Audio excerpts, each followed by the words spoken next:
अस्सलाम वालेकुम दोस्तों। मैं हूं आपका अपना कहानी वाला। उम्मीद है कि आप सब खैरियत से होंगे।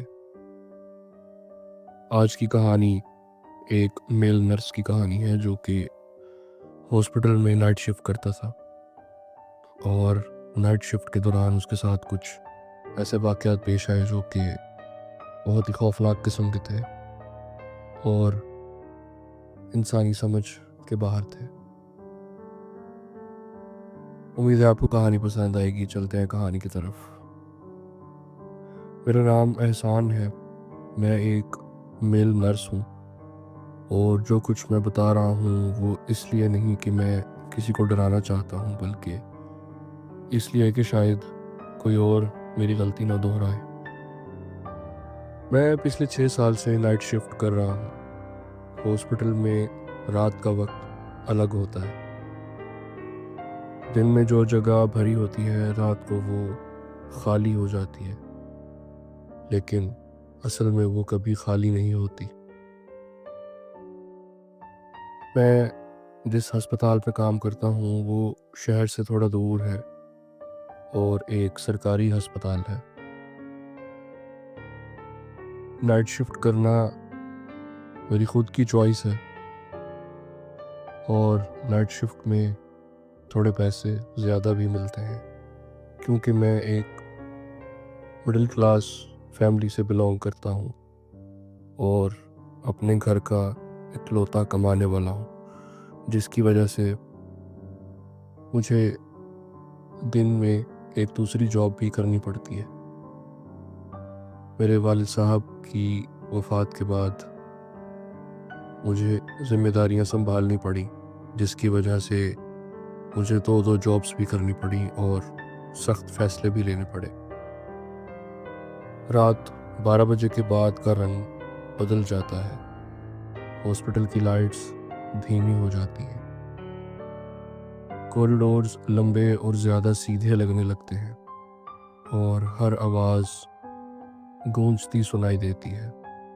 मशीन की बीप, ड्रिप के टपकने की आवाज़ और दरवाजे खुलने या बंद होने की आवाज़ बहुत ज़्यादा सुनाई देती है।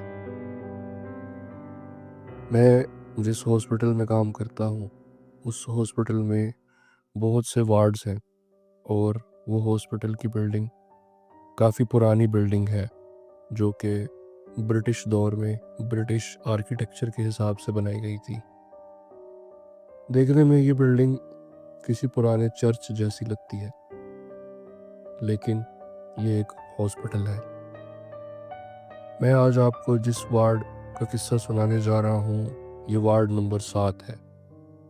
वार्ड नंबर 7 इस हॉस्पिटल का सबसे पुराना वार्ड है। पेंट थोड़ा उतरा हुआ है। फ्लोर पर जैसे निशान, जैसे कभी बहुत ज़्यादा घिसा हुआ फर्श हो।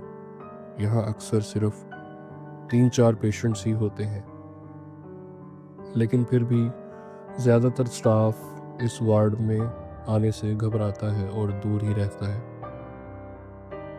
मैं नहीं डरता था, शायद इसलिए कि मेरी ज़िंदगी में पहले ही काफ़ी चीज़ें टूट चुकी थी। मेरी माँ इसी हॉस्पिटल में इस दुनिया से चली गई थी, जो कि आईसीयू में थी। मैं उस वक्त स्टूडेंट नर्स था, यूनिफॉर्म पहना हुआ था, लेकिन सिर्फ बेटा बनकर एक साइड पर खड़ा सब कुछ देख रहा था। उस रात के बाद मुझे हॉस्पिटल से नफ़रत भी है और आदत भी। नाइट शिफ्ट लेना मेरी चॉइस इसलिए भी थी कि रात को लोग कम होते हैं और कम शोर शराबा होता है। वार्ड नंबर 7 में मेरी रूटीन कुछ यूं थी। पहले 1-2 हफ्ते सब कुछ ठीक रहा। मैं वाइटल्स चेक करता, चार्ट्स को अपडेट करता, राउंड्स लगाता, लेकिन फिर कुछ वक्त के बाद कुछ चीज़ें रिपीट होने लगी और बदलने लगी। मैं पहले इन चीज़ों को अजीब नहीं समझता था और शुरू में मैं इनको नज़रअंदाज कर देता था। लेकिन हर रात 2 बजे मुझे ऐसा लगता है जैसे कोई कॉरिडोर में चल रहा हो। यूं आवाज़ आती जैसे कोई कॉरिडोर से चलते हुए इमरजेंसी एग्ज़िट तक गया हो और कॉल बेल बजती बिना किसी वजह के। या फिर मुझे यूं लगता कि जैसे मेरे अलावा भी कोई और मौजूद है। मैं सब चीज़ें इग्नोर करता, हॉस्पिटल में काम करने वाला आदमी बहुत चीज़ें इग्नोर करता है। लेकिन हुआ कुछ यूँ, एक रात मैं वॉशरूम में था। वहाँ पर एक पुराना शीशा लगा हुआ था। लाइट ऊपर से सीधी पड़ रही थी। मैंने अपना चेहरा देखा, सब कुछ मुझे नॉर्मल लग रहा था। फिर मैंने जैसे ही अपनी आँख झपकी और रिफ्लेक्शन ने 1 सेकंड बाद आँख झपकी और उस रात मैंने मिरर को दोबारा गौर से देखा। मुझे यूँ लगा जैसे रिफ्लेक्शन जो कि शीशे में आ रहा था, उसने कुछ थोड़ा-सा स्लो रिस्पॉन्स किया हो। सीनियर वार्ड बॉय जिसका नाम रशीद था, मैंने एक रात उसको ये बातें बताई। उसने मुझे रोका। उसने कहा, "तुम्हें पता है इस वार्ड का?" मैंने कहा, "नहीं, मुझे तो इस बारे में कुछ नहीं पता।" उसने बताया कि यहाँ पहले नवीद नाम का एक मेल नर्स होता था और वो नाइट शिफ्ट करता था बिल्कुल तुम्हारी तरह। उसने भी आवाज़ों की बात की थी। मैंने भी कहा कि वार्ड से बात कर मैंने भी कहा कि वार्ड उससे बात करता है। उसने भी आवाज़ों की बात की थी। एक रात उसकी बॉडी मिली।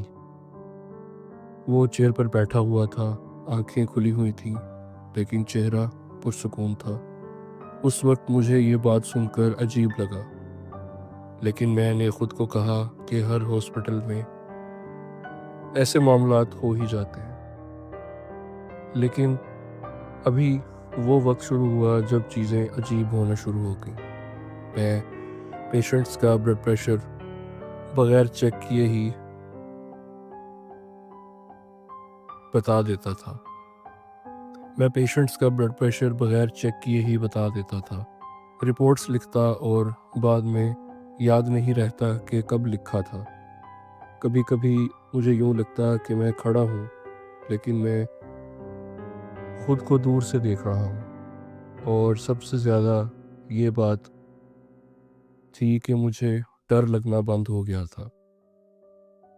फिर एक रात मुझे एक आवाज़ सुनाई दी। मुझे यूँ लगा जैसे मेरी पीठ के बिल्कुल पीछे कोई मेरे पास खड़ा हो और उसने सरगोशी करते हुए मुझे कहा कि राउंड कंप्लीट करो। आवाज़ में गुस्सा था, ना प्यार था, बस एक आवाज़ थी। मैंने ऑर्डर फॉलो किया। मैं नहीं जानता कि मुझे क्या हुआ था, लेकिन मैंने सुनते ही राउंड कंप्लीट किया। उस रात वार्ड बिल्कुल खामोश सा लग रहा था, लेकिन मशीनों की आवाज़ ऐसे लग रही थी जैसे एक साथ सारी मशीनों की आवाज़ इकट्ठी रिदम में आ रही हो। लाइट्स मध्यम थी। मैं नर्स चेयर पर बैठ गया। सर भारी लग रहा था, आंखें बंद हो रही थी। फिर मुझे महसूस हुआ कि मैं बैठा हूँ, लेकिन मेरा जिस्म थोड़ा दूर है। मैंने नीचे देखा। मैं चेयर पर बैठा था, बिल्कुल सीधा और खामोश, और मेरे पीछे कोई खड़ा महसूस हुआ। उसने कहा, "तुम्हारी ड्यूटी शुरू हो गई है।" मैंने पूछा, "तुम कौन हो?" उसने जवाब दिया, "तुम जो रह गए हो।" उसके बाद मुझे कुछ याद नहीं। सुबह गार्ड ने मुझे जगाया। उसने मुझे बताया कि उसने वार्ड में रात के वक्त 2 नर्सेस को देखा था। एक ने गेट की तरफ देखा, एक ने रजिस्टर पर कुछ लिखा। आज भी वार्ड नंबर 7 ओपन है। स्टाफ के लिए वो बस एक पुराना वार्ड है, लेकिन रात को उस वार्ड का माहौल और दुनिया थोड़ी बदल जाती है। तो दोस्तों, ये थी आज की कहानी। उम्मीद है कि आपको पसंद आई होगी। कहानी पसंद आई हो तो लाइक कीजिएगा, शेयर कीजिएगा और हमारे चैनल को सब्सक्राइब कर लीजिएगा और बेल आइकन प्रेस कर दीजिएगा ताकि मज़ीद ऐसी ही कहानियाँ आप तक सबसे पहले पहुँचें। मिलते हैं जल्द ही किसी नए वाक़े के साथ। तब तक के लिए जुड़े रहिए।